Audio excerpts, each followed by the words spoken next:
Bine ați venit, dragilor din Zodia RAC, oriunde v-ați afla în această lume.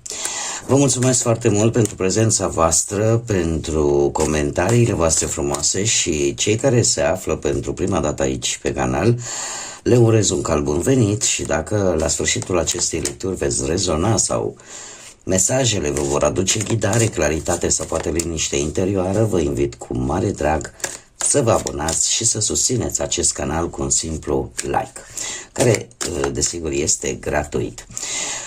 Unicul lucru necesar este decât dorința fiecăruia dintre voi, așa că nu uitați, fiecare este stăpânul propriului viitor și cel care îl construiește, așa că vă rog să luați ceea ce vreți să manifestați Universului sau ceea ce voi simțiți că vorbește despre situațiile pe care voi le trăiți în acest moment. Această lectură este generală, o puteți urmări oricând, iar cei care aveți nu doar soarele, ci și luna, Venus sau poate ascendentul în Zodia RAC, această etalare este de asemenea și pentru voi. Și haideți să vedem ce este important de știut pentru dragii mei din RAC. Ce este important de știut pentru dragii mei și dragile mele din RAC.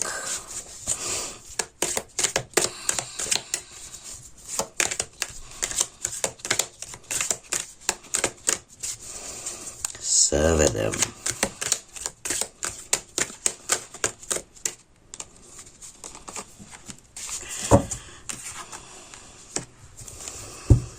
Important este o curățenie. Suntem în acea perioadă în care la propriu facem curățenie, dar poate vorbim de o curățenie nu doar fizică, ci o curățenie legată de situații,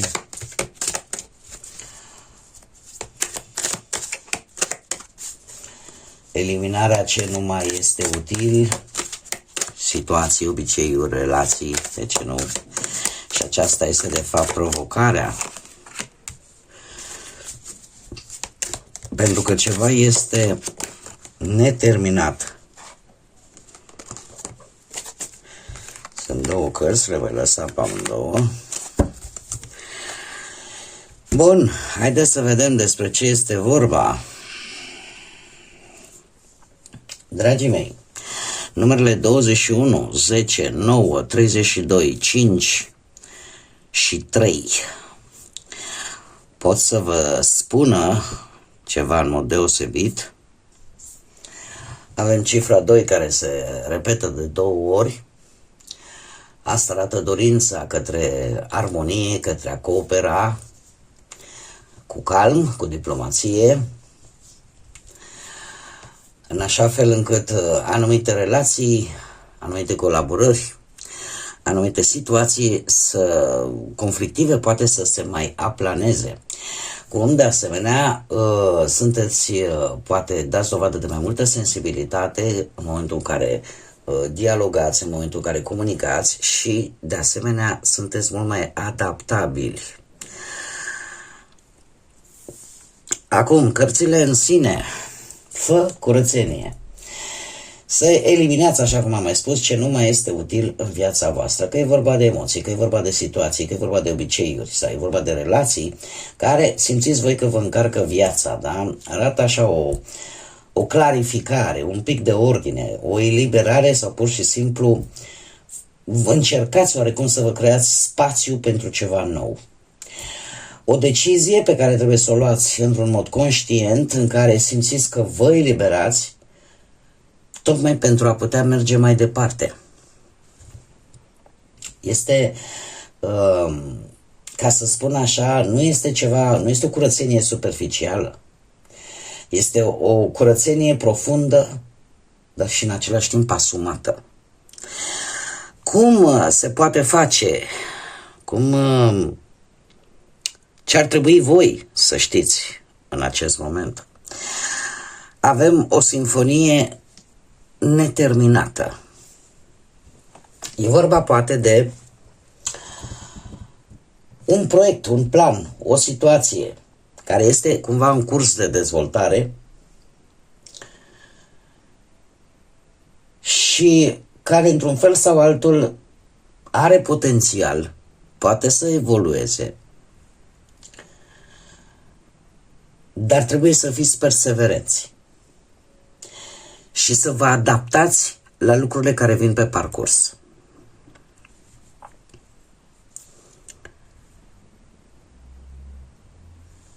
Este foarte interesant, totuși avem și insula Comorii și aici și acum. Veți descoperi în următoarea perioadă că aveți resurse. Aveți cu ce. Veți descoperi că există șanse ascunse pe care voi nu le vedeți. Există potențial în interiorul vostru. Și probabil că acțiunea care ar trebui făcută este aceea de a fi un pic mai curioși, de a vedea dincolo de aparențe, de a vedea ceea ce nu se arată. Să o faceți cu răbdare, cu perseverență, asta vă poate ajuta să obțineți chiar și recompense. Și ceva nu mai trebuie amânat. Ceva trebuie făcut acum și aici. Terminarea acestei simfonii, acestei situații care poate există în viața voastră de prea multă vreme.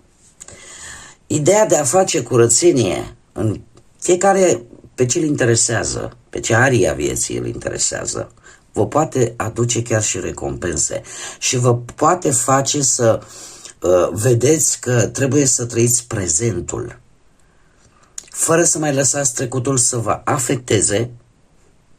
Este un moment în care prezentul este foarte important pentru voi.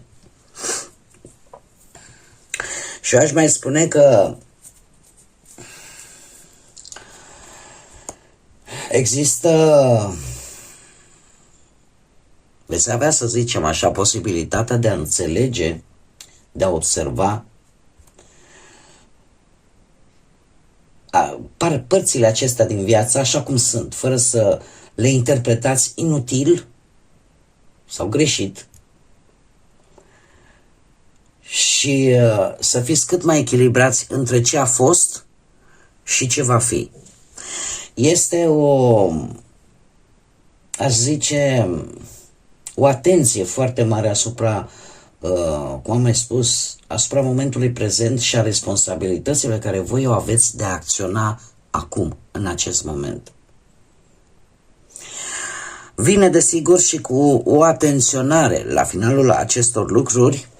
Sunteți oarecum avertizați să nu rămâneți blocați în regrete, în planuri excesive, să nu vă lăsați distrași de emoții, de circumstanțe care într-un fel sau altul te trag în jos sau te trag înapoi în trecut. Trebuie să fiți prezenți aici și acum. Să observați, să acționați, să învățați din ceea ce a fost înainte, fără să vă pierdeți în acele lucruri din trecut sau să vă faceți prea multe așteptări în viitor. Este un moment de acum și aici. Haideți să vedem ce ne spune și tarotul. Vedem ce este important de știut pentru dragii mei din RAC.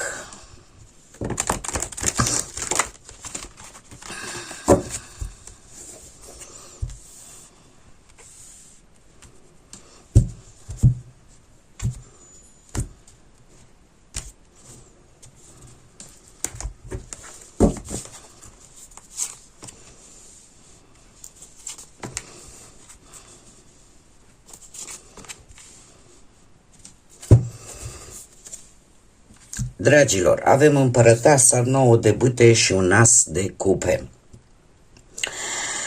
Se pare că această curățenie ține foarte mult ori de cineva din zodia Taur, ori pur și simplu ține foarte mult de felul în care voi sunteți. Poate că unii dintre voi aveți și vreun ascendent în Taur. Împărăteasa este cea care, prin felul în care ea se organizează, prin felul în care ea gândește și face lucrurile, aduce abundență în viața sa și nu numai pentru ea, cât și pentru cei din jurul său. Este acea grijă pe care voi o oferiți, acea protecție, acea stabilitate pe care voi o oferiți poate altora și unde voi se pare că veți începe ori să puneți limite, ori să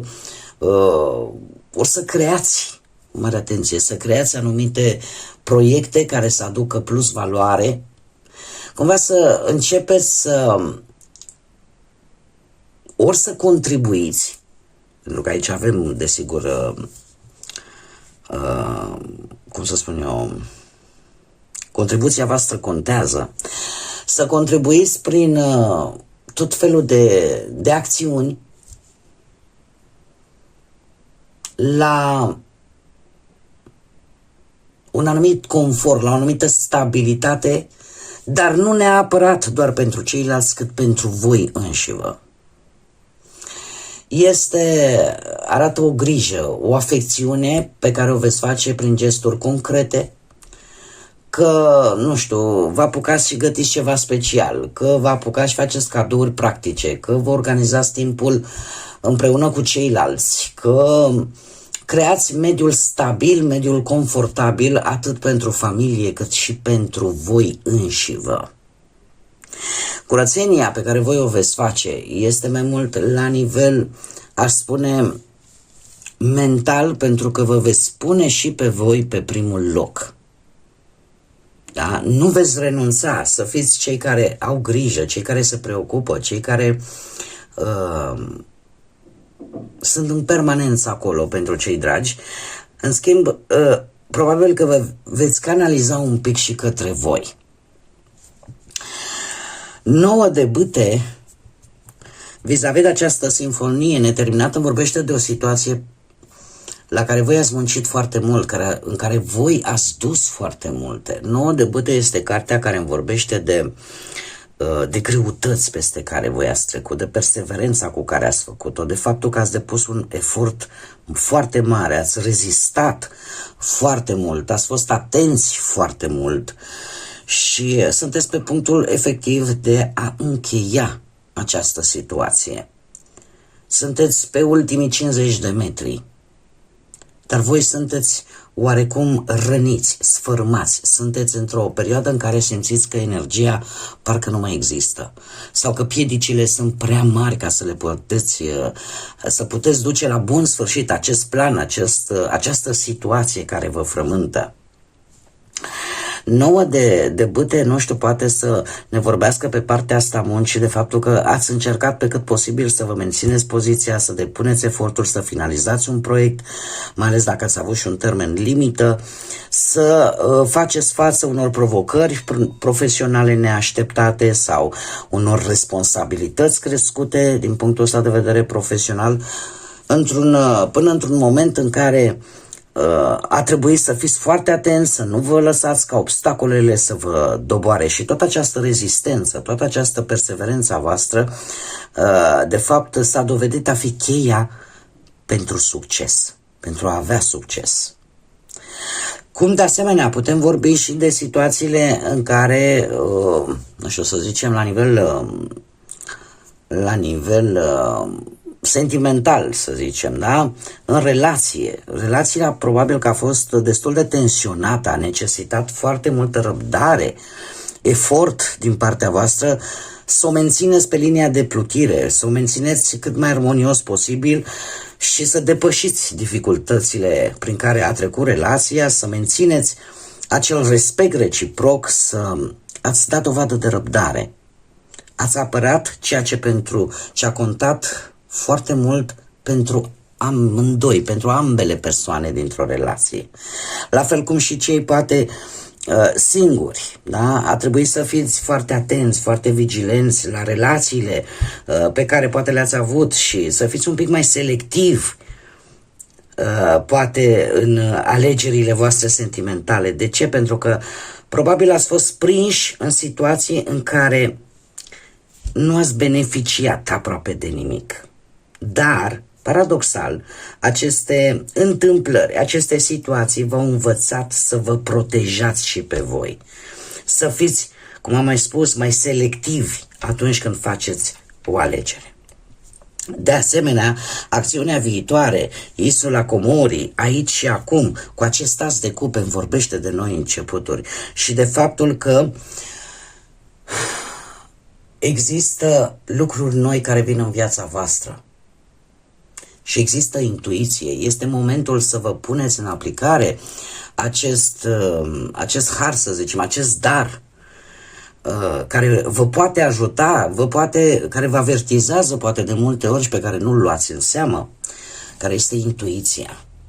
Atunci când te afli lângă anumite persoane și simți că ceva în interiorul tău îți spune că ceva nu e în regulă, poate că ar fi bine să ascultați acest prim impuls care nu vine, mare atenție, intuiția nu vine din ceva, cum să spun, neapărat fizic. Ea pur și simplu vine, e ceva ce simți, efectiv. Este acea energie pe care tu o percepi într-un anumit moment și care îți spune îndepărtează-te sau din contra. Următoarea perioadă pentru voi cu acest as de cupe poate să vină cu proiecte noi, cu situații care să vă inspire, nu știu, poate pe plan profesional. Poate să vină cu posibile câștiguri legate de domeniul ăsta creativ, da? Care implică empatie, care implică relații, da? Poate veți avea tendința în următoarea perioadă, nu știu, să cheltuiți bănuții pe lucruri, cum să zic eu, care să-ți aducă bucurie. O bucurie imediată. Îți aduce o satisfacție. Așa cum bine am văzut, în primul și în primul rând ție. Tu, dracule din rac. De asemenea, chiar și pe partea de relații, de partea asta emoțional-sentimentală, aș putea să zic că puteți avea parte de noi reînceputuri proaspete, noi, cum să spun eu, noi emoții, o intimitate, o conexiune profundă, prin momente poate romantice, discuții sincere, sprijin reciproc. Da? Este un moment în care împărtășirea sentimentelor se poate profundiza, poate face ca legătura dintre voi să devină mult, e ca și cum mai spune, punct și de la capăt, dar cumva cu altfel de energie, mult mai bună, mult mai proaspătă, mult mai luminoasă. Chiar și cei singuri, aș putea spune că în momentul în care tu îți vei da seama de fapt de potențialul pe care tu îl ai și de faptul că poți găsi ceea ce tu cauți și că de multe ori sunt momente în care trebuie să trăiești acum și aici, asta poate să-ți aducă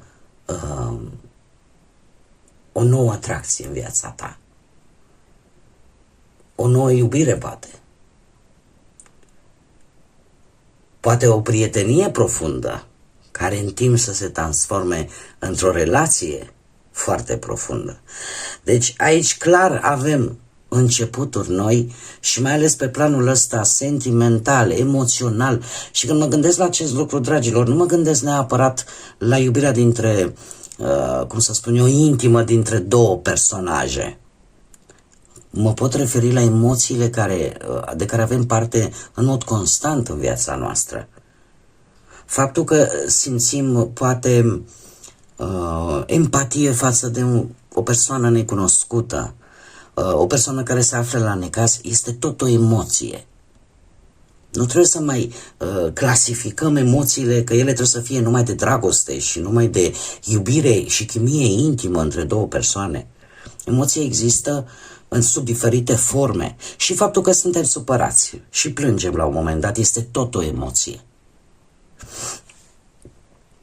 Așa că, din câte văd aici, această dorință de a termina ceva ce te-a apăsat, ceva ce te-a tras în jos, nu poate să-ți aducă decât, în primul rând, te ajută să realizezi din ce în ce mai mult că este o perioadă, cel puțin, în care trebuie să trăiești acum și aici, fără să-ți faci false așteptări vis-a-vis de viitor, dar nici să te lași atras în capcana trecutului care, desigur, în afară de lecții, nu prea mai se pot schimba mai nimic.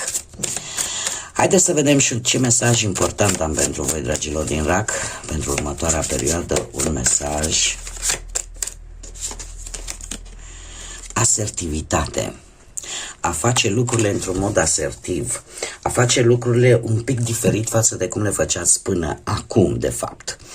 În liniște vei găsi puterea, îți vei găsi puterea. Cere acel rol de a conduce și treci la acțiune. Știi exact unde să mergi și ce trebuie să faci. Ai curajul și încrederea care te reprezintă. Cu alte cuvinte, poți să faci lucruri mari. Exact cum am mai spus, există potențial, există putere în voi, chiar dacă se spune despre zodia RAC că este o zodie foarte sensibilă, foarte emotivă, este foarte adevărat, dar de multe ori să știți că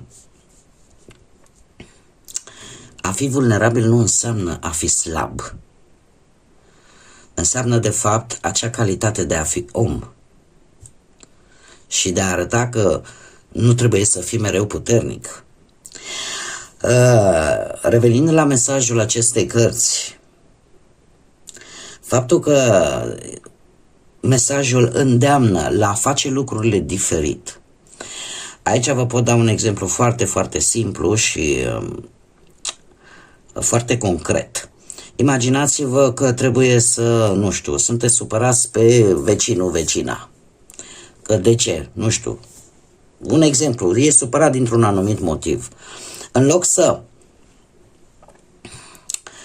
te duci să-i bați la ușă și să începi să țipi, să-i spui: de ce ai făcut cu tare lucru? Că uite, pe mine m-a deranjat că mă apucă și nerviși.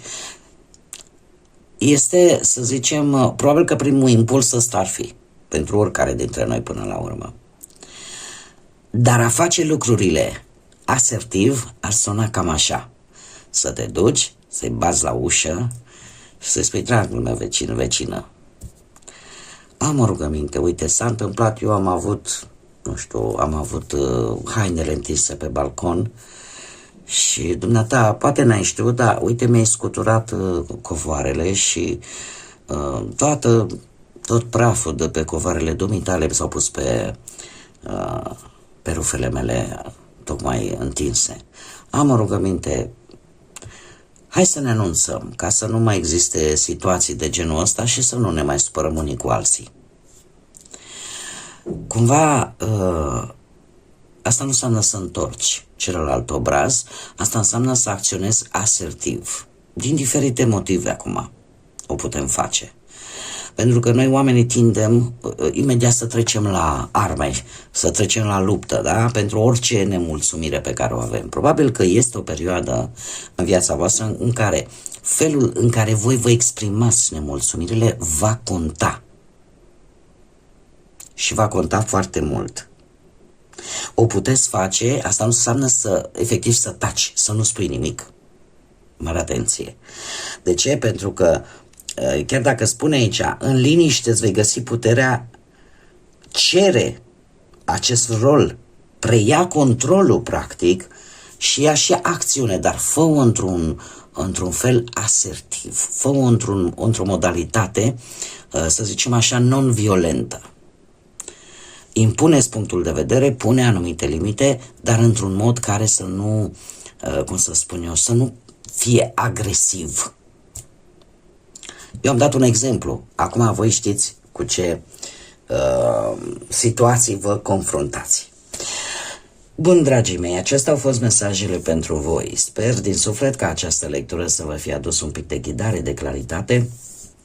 Vă mulțumesc, desigur, că ați fost alături de mine, iar până la o nouă lectură, nu uitați, suflete frumoase, să zburați înalt și să lăsați, desigur, credința, iubirea, pacea și lumina să vă însoțească la fiecare pas.